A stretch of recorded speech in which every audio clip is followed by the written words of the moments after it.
सो hey guys welcome again. So database management system की इस video series में last video में जो है हमने रिप्लेस इनटू कमांड के कंसेप्ट के बारे में जो है गो थ्रू किया था।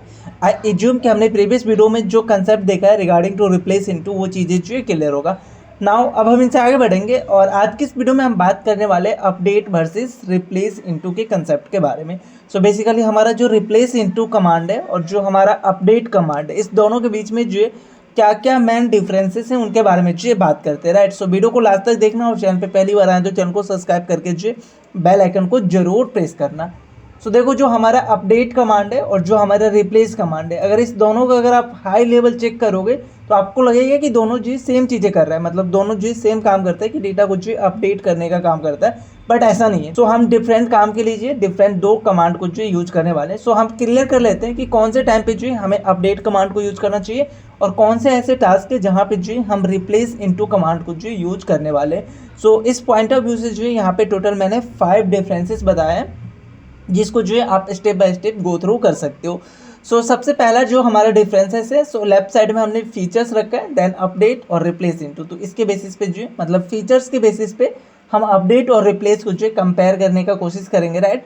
सो सबसे पहला है हमारा प्राइमरी यूज केसेस, मतलब सबसे जो ज़्यादा यूज केसेस है जो कि हम अपडेट और रिप्लेस के बारे में बात करेंगे। सो देखो, अपडेट जो है हम क्यों यूज करते हैं, to modify existing row only, मतलब कि आपके पास कोई टेबल है और इस टेबल के अंदर कोई भी रो अवेलेबल है, आई मीन अगर आप डेटा इंसर्ट कर रहे हो तो वहाँ पे रो के रूप में जो हमारा डेटा इंसर्ट होगा।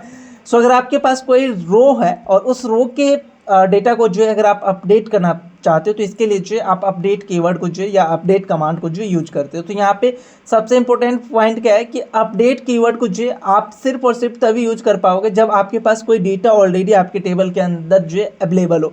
अगर डेटा अवेलेबल है देन ही आप जो अपडेट को यूज कर पाओगे। वेयर है जो हमारा रिप्लेस इनटू है इसका ऐसा नहीं है, आप इसको जो एज ए इंसर्ट या एज ए रिप्लेस रो के रूप में भी काम कर सकते हो। तो हमने प्रीवियस वीडियो में जो है दोनों का एग्जाम्पल देखा था।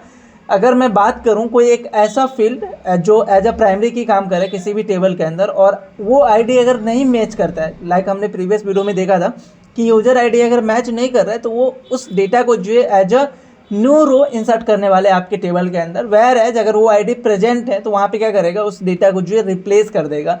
सो रिप्लेस इनटू का दो वर्क है, अगर डेटा अवेलेबल है पहले से सेम चीज़ें अवेलेबल है तो उसको रिप्लेस कर देगा, अगर नहीं है तो वो जो नया डेटा जो इंसर्ट करेगा। बट ये कौन से केसेस में, जब हमारे टेबल के अंदर प्राइमरी की करके जो कोई कॉलम होगा देन ही ये काम होने वाला है, राइट।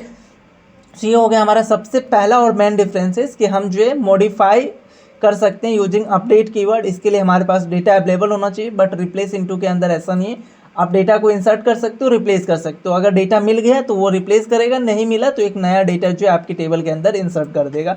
नाउ सेकंड पॉइंट की तरफ बढ़ते हैं, एज द रो डिलीशन। सो जब कभी भी अगर आप कोई अपडेट क्वेरी चलाते हो तो वो कोई रो को जो डिलीट नहीं करता है, वो रो को एटिज रखते हैं, जस्ट वहाँ के डेटा को जो है चेंज कर देता है। वेयर एज जो हमारा रिप्लेस इनटू है, यहाँ पे जो है कोई ऐसा टेबल आप पिक कर रहे हो जिसके अंदर एक प्राइमरी की है और उस प्राइमरी की के रिस्पेक्ट पे अगर कोई वैल्यू को रिप्लेस करने जाओगे तो वहाँ पे क्या होगा, सबसे पहले एक रो को जो है वो डिलीट करेगा और देन जो है एक नया रो जो है इंसर्ट करने जाएगा।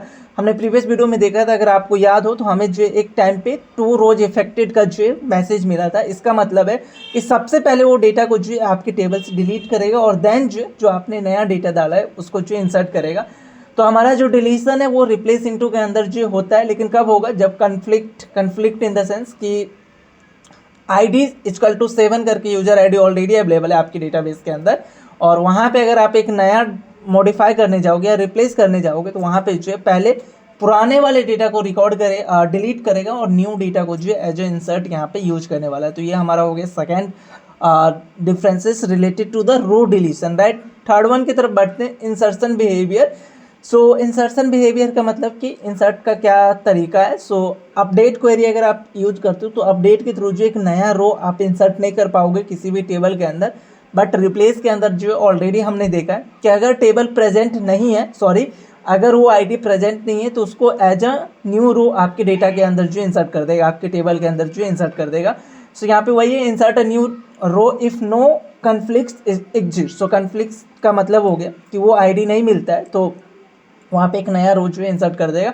तो ये हमारा जो है एक और डिफरेंसेस हो गया on the basis of insertion behaviour, हम अपडेट के थ्रू कभी भी एक नया डेटा को जो इंसर्ट नहीं कर सकते, वेयर एज रिप्लेस के थ्रू जो है हम ये काम इजीली कर पाते हैं। नेक्स्ट वन की तरफ अगर हम गो थ्रू करें तो यहाँ पे ट्रिगर्स, तो अगर आप अपडेट क्वेरी यूज करते हो तो डिलीशन का जो है क्वेरी या डिलीशन जो है ट्रिगर नहीं होता, कोई भी रो जो है हमारे पास डिलीट नहीं होता in the update query. Where as replace के अंदर कोई अगर डेटा अगर मिल गया तो उसको क्या करेगा, सबसे पहले डिलीट करेगा। तो एक ये ट्रिगर हो गया कि पहले डेटा को डिलीट करो और देन एक नया डेटा इंसर्ट करेगा, तो एक नया डेटा को जो है इंसर्ट करो। सो बेसिकली रिप्लेस के अंदर आप ऐसा बोल सकते हो, बिहाइंड द सीन रिप्लेस के अंदर दो चीज़ें हो रहे होते हैं, एक जो है हमारा डिलीशन और एक जो है हमारा इंसर्शन।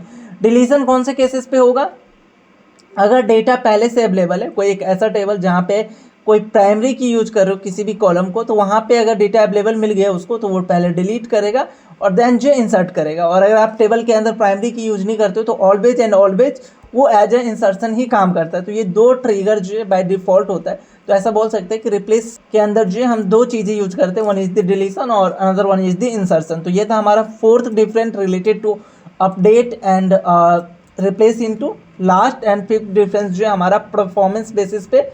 सो देखो जो हमारा अपडेट क्वेरी होता है which is generally fast query, और कॉमन सी बात है कि रिप्लेस के अंदर जो है हम दो चीज़ें कर रहे होते हैं कई बार, one is the deletion one is the insertion. So might भी ये टाइम जो थोड़ा सा ज़्यादा ले सकते हैं। आप ऐसा खुद ही देखो ना कि एक किसी भी सिस्टम को एक क्वेरी एग्जीक्यूट करना तो कॉमन सी बात है कम टाइम लगेगा, लेकिन दो क्वेरी एक साथ एग्जीक्यूट करना है तो टाइम जो है ज़्यादा हो जाएगा। तो अगर हम परफॉर्मेंस के बेसिस पे बात करें तो अपडेट क्वेरी जो है ज़्यादा फास्ट होता है with respect to replace into. अब रिप्लेस इनटू में भी कई बार अगर आप सिंगल क्वेरी यूज कर रहे हो विच इज इंसर्ट क्वेरी, अगर सिर्फ डेटा इंसर्ट कर रहे हो, माइट भी दोनों जो है इक्वल परफॉर्मेंस दे, बट ऐसा मैं मान के चल रहा हूँ कि अपडेट जो है ऑलवेज फास्टर होगा with respect to replace into. तो आई होप आपको ये बेसिक डिफरेंसेस जो है समझ में आ गया होगा कि हमें कब जो है अपडेट यूज करना है और कब जो है हमें रिप्लेस इनटू यूज करना है। रिप्लेस इनटू को हमने इन डिटेल प्रीवियस वीडियो में ऑलरेडी गो थ्रू किया है कि इसका सिंटैक्स वगैरह क्या होगा। अपडेट को जो है ऑलरेडी हमने गो थ्रू किया, तो सिंटैक्स भी एक जो है डिफरेंसेस है जो कि आप यहाँ पे ऐड ऑन कर सकते हो। बाकी मैंने नहीं किया क्योंकि सिंटैक्स ऑलरेडी आपको पहले से पता है, तो उन चीज़ों को ऐड करने का कोई मतलब नहीं बन रहा है। सो ये हमारा वो 5 डिफरेंसेस है जो कि आप गो थ्रू कर सकते हो related to your update and replace into command.